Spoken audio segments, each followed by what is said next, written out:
देखो जी, अब हम लोग तो देखो सदिश हम लोग पढ़ लिए भाई, क्या पढ़ लिए? सदिश पढ़ लिए।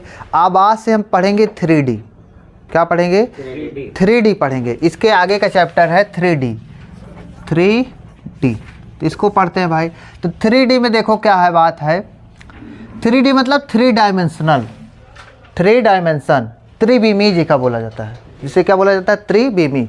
इसको पढ़ा जाएगा। तो देखो इसमें सबसे पहला आपका कॉन्सेप्ट क्या है भाई? इसमें आपको जानना ये पड़ेगा डायरेक्शन कोसाइन और डायरेक्शन रेशियो। क्या?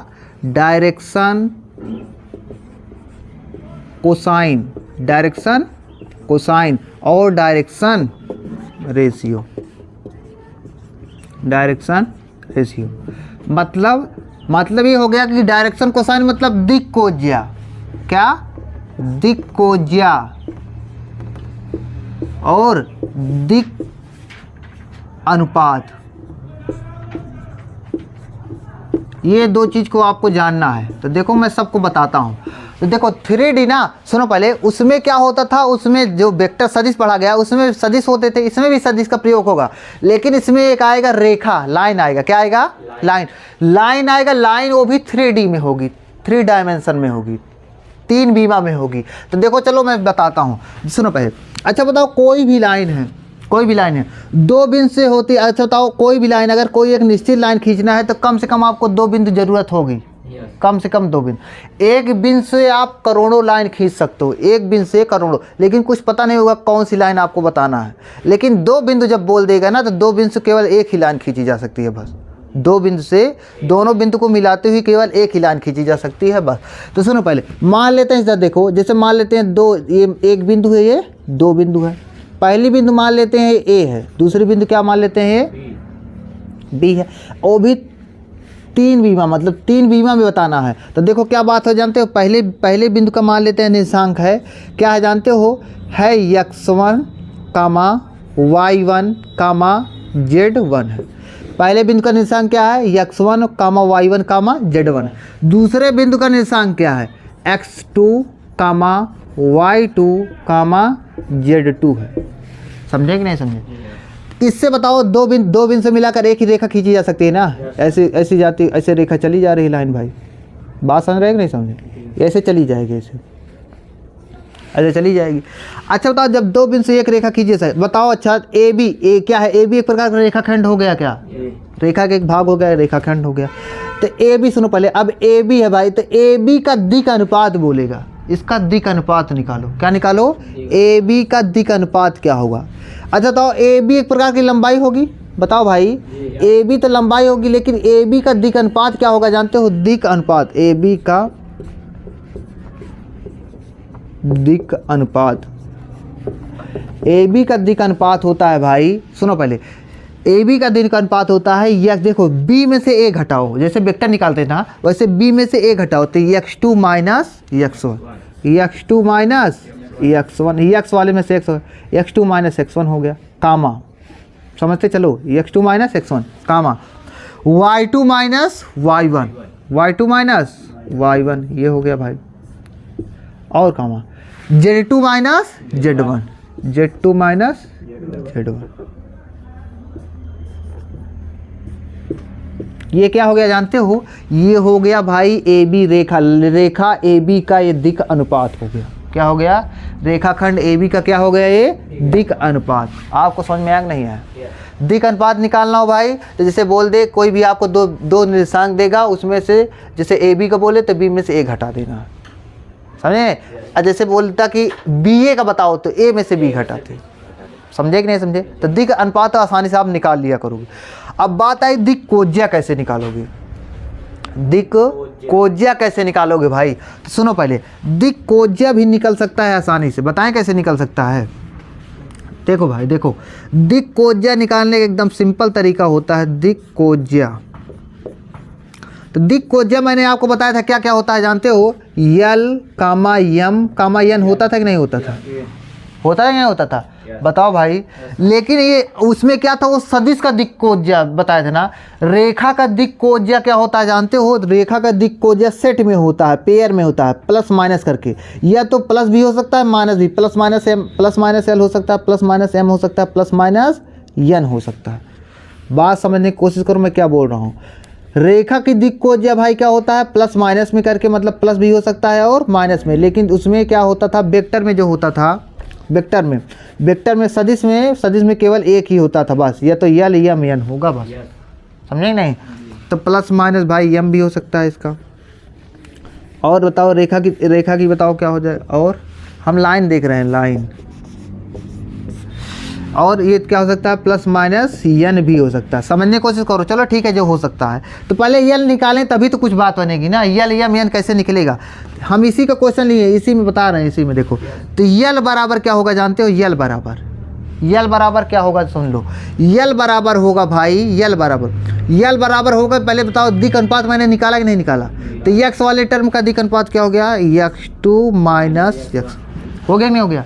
अपान में इन दोनों के बीच की दूरी क्या होगी? ए बी होगी क्या? ए बी हो जाएगा। क्या हो जाएगा? A B. नहीं समझे? बताओ यार। तो यल बराबर x2 minus x1 upon A B. वैसे यम बराबर y2 माइनस y1 अपान में अब ए बी। वैसे यन बराबर z2 minus z2 minus z1 अपान में ए बी। ये क्या हो गया? यल यम यन हो गया। आप सभी समझ आ रहा है कि नहीं आ रहा है?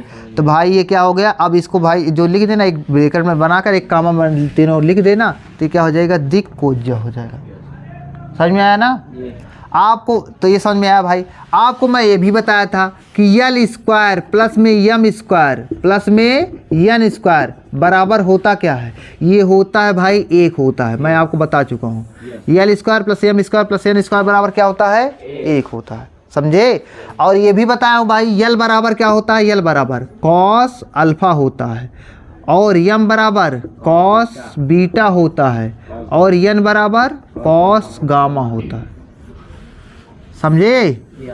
ये होता है भाई, ये सब मैं बता चुका हूँ आपको। जब ये बताया ना, तो इस पर अब क्वेश्चन कैसे भी आएगा आपको मैं बताता हूँ। हर एक क्वेश्चन लेकर बताता हूँ, सभी आपको समझ में आता जाएगा। समझे भाई? तो चलो आप खुद ही कर लोगे यार।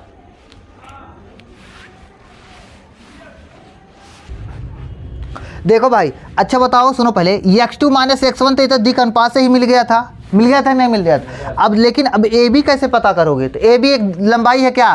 तो ए बी बराबर होता क्या है? ए बी भी निकाल सकते हो भाई। देखो इधर ए बी कहाँ पर बताऊँ? ए बी यहाँ से देखो, ए बी बराबर क्या होगा जानते हो भाई? इधर देखो, ए बी बराबर होगा, रूट बनाओगे जैसे उसमें निकालते थे आप, परिमाण निकालते थे नहीं? ए बी परिमाण ही है। तो ए बी तो कैसे? ए बी बराबर क्या होगा भाई? किसको? X square Y square Z square करते थे ना, इसमें वही दिक अनुपात का स्क्वायर करो, x2 माइनस x1 का whole square, x2 minus x1 का होल स्क्वायर प्लस में y2 माइनस y1 का होल स्क्वायर प्लस में z2 माइनस z1 का होल स्क्वायर। ये क्या होगा? ए बी होगा। बात समझ पाए कि नहीं समझ पाए? ए बी ऐसे निकल जाएगा। एक क्वेश्चन लेते हैं, सब समझ में आएगा आपको। हाँ, दो बिंदु के बीच की दूरी निकालना ऐसे तो सूत्र होता था। ठीक है भाई, पॉज करो, मिटाते हैं। देखो मैं अभी जो आपको बताया ना, अब आप सब क्वेश्चन कर सकते हो। देखो जैसे इसमें पहला आपका बुक का उदाहरण ये है, इसमें बोला है पी और क्यू दो बिंदु है। पहला क्वेश्चन लेते हैं भाई। पी बिंदु है, पी बिंदु का निशान क्या दिया है जानते हो? x1 कामा y1 कामा z1, ये पी बिंदु दिया है। और बोला है क्यू बिंदु क्या दिया है जानते हो भाई? क्यू बिंदु दिया है x2 कामा y2 कामा z2, ये दे दिया है। तो बोला है इन दोनों को जोड़ने वाले रेखाखंड का दिक कोसाइन ज्ञात कीजिए, दिक अनुपात ज्ञात कीजिए, ये बोला है दिक अनुपात। तो दिक अनुपात भाई क्या होगा बताओ? दिक अनुपात जल्दी बताओ। हाँ, दिक अनुपात हो जाएगा। इनका दिक अनुपात क्या होगा बताओ जी? इधर देखो, हाँ x2, इन दोनों को जोड़ने वाले x2 माइनस x1, ये हो गया भाई। और क्या हो जाएगा? y2 minus y1। और बताओ क्या हो जाएगा? z2 minus z1। आप सभी को समझ में आया कि नहीं आया? ये क्या हो गया? दिक् अनुपात। यही बोला था, इतना सिंपल क्वेश्चन था। दूसरा क्वेश्चन में देखो क्या बोला है, दूसरे क्वेश्चन में बोला है, दूसरे वाले में बोला है यदि एक रेखा का दिक् अनुपात दिया गया है। अब की बार क्या दिया गया है आपको? दिक् अनुपात ही दे दिया है भाई। दिक् अनुपात बोला है कि 2 कामा -1 -2 हो। क्या हो भाई? एक रेखा का दिक् अनुपात 2 कामा -1 -2 है। तो दिक् कोसाइन ज्ञात कीजिए। तो क्या ज्ञात कीजिए? तो इसका दिक् कोसाइन ज्ञात कीजिए। चलो भाई ज्ञात करते हैं। तो दिक् कोसाइन कैसे ज्ञात करोगे? दिक् कोज्या जिसे बोला जाता है। तो सुनो, पहले मैं आपको बताया था दिक् कोज्या ज्ञात करना है ना। इधर देखो, दिक् कोसाइन। तो दिक् कोसाइन भी आसानी से ज्ञात किया जा सकता है। ऐसे देखो क्या भाई, देखो दिक् कोसाइन ज्ञात करना मतलब यल कामा यम कामा यन, यही ज्ञात करना है। देखो भाई, तो कैसे ज्ञात होगा? यल का मान क्या होगा जानते हो? पहले 2 लिखोगे। क्या लिखोगे? 2 अपान में ए बी मतलब कुछ भी, तो ए बी मतलब रूट। क्या होगा? रूट में किसका? इसका स्क्वायर, 2 का स्क्वायर, रोहित डायरेक्शन रेशियो का स्क्वायर, 2 का स्क्वायर प्लस में 1 का स्क्वायर प्लस में 2 का स्क्वायर 4। नहीं समझ पा रहे हो यार? समझ पा रहे हो नहीं समझ पा रहे हो? अरे दिक् अनुपात का ही स्क्वायर करोगे भाई। तो 2 पहले देखो, ऊपर में x2 - x1 की जगह पे यहाँ पर दिक् अनुपात दे दिया है, 2 ही दे दिया है। 2 अपान में x2 - x1 का whole square plus y2 - y1 का whole square plus z2 - z1 का होल स्क्वायर। इसमें तो वही दिक् अनुपात का ही तो होल स्क्वायर करते थे। 4, 2 का स्क्वायर 4, 1 - 1 का स्क्वायर 1, 2 का स्क्वायर - 2 का स्क्वायर 4, ये हो गया। अब कामा यल का मान तो हो गया, यम का मान -1 अपान में वही होगा कि नहीं होगा? 2 का स्क्वायर 4 प्लस में 1 प्लस में 4। ऐसे भाई, ऐसे बताओ फिर इसमें भी -2 अपान में रूट में किसका? 4 -2 का स्क्वायर प्लस में 1 का स्क्वायर -1 का स्क्वायर, सॉरी 2 का स्क्वायर प्लस 1 का स्क्वायर -2 का स्क्वायर, फिर भी 4 हो गया। अब इसको भाई देखो आसानी से निकाल सकते हो। तो क्या हो जाएगा? 4 4 8 1 9 मतलब 2/3 कामा -1/3 कामा -2/3। ये हो गया आपका दिक् कोसाइन आ गया। नहीं समझ आ रहा है क्या तुम्हें? ये रूट कहाँ है? अरे उल्लू, अभी मैंने पी क्यू क्या बोला था? इधर देखो, x2 - x1 अपान में पी क्यू बोला था कि नहीं? ए बी बोला था कि नहीं बोला था? तो ए बी क्या होता था? रूट में नहीं निकलता था। और रूट में किसका निकलता था? वही x2 - x1 y2 - y1 z2 दिक् अनुपात ही तो होता था वो। और दिक् अनुपात पहले से ही दे दिया है सब, नहीं दे दिया है? ये होगा भाई। आपको समझ में आया कि नहीं आया? पॉज करो फिर। तीसरा क्वेश्चन है, अब सब आपको सरल लगेगा। देखो तीसरे में बिंदु दिया है। क्या दिया है? बिंदु बोला है। एक बिंदु है, बिंदु क्या है? 2 बिंदुओं मान लेते हैं। पहला बिंदु इसमें दिया गया है कि -2 कामा -4 कामा -5। और बोला है दूसरा बिंदु दिया गया है कि 1 कामा 2 कामा 3। तो बोला है इनको मिलाने वाली रेखा का दिक् कोसाइन ज्ञात कीजिए। इनको मिलाने वाली रेखा का दिक् कोसाइन।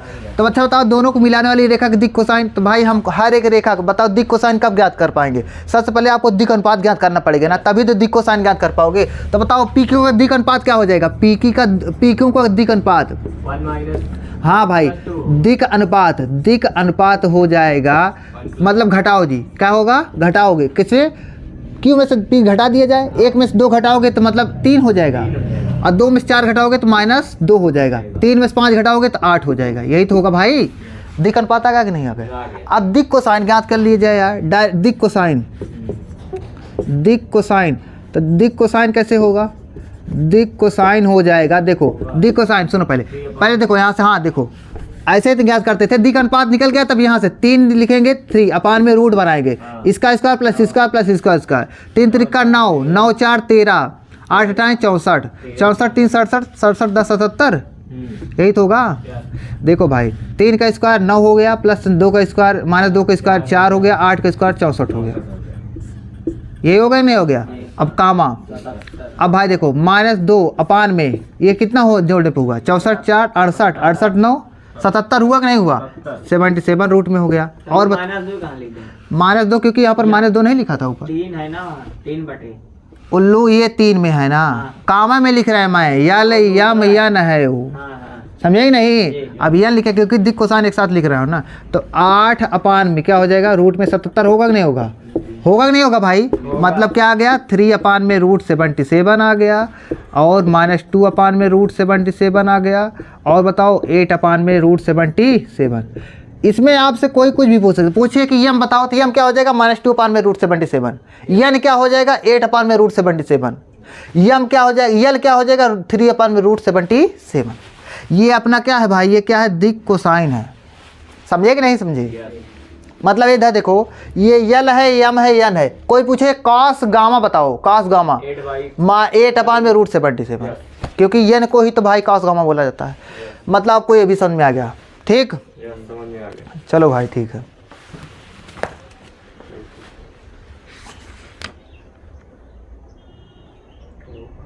पॉज कर दो।